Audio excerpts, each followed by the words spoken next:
How to fix Final Draft for Mac not uninstalling. To uninstall Final Draft from Mac, #bin/bash #stop Final Draft. If it is running, echo stopping Final Draft process. Killall Final Draft n/dev/null #remove the Final Draft application, echo removing Final Draft application. rmrf/application/final_draft/12.app #remove the Final Draft preferences, echo removing Final Draft preferences. rmrf/library/preferences/com Final Draft.FinalDraft12.list. #remove the Final Draft support files, echo removing Final Draft support files. rmrf/library/application/support/final/draft/12 echo Final Draft has been uninstalled from your Mac. To use this script, follow these steps. 1. Open text edit or your preferred text editor on your Mac. 2. Copy and paste the script into the text editor. 3.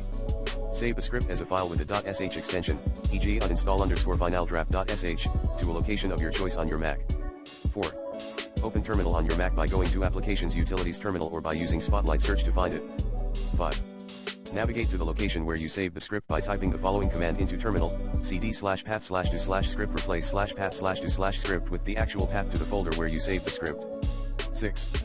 Make the script executable by typing the following command into Terminal: /uninstall_finaldraft.sh. The script will stop the Final Draft process if it is running, remove the Final Draft application, preferences, and support files.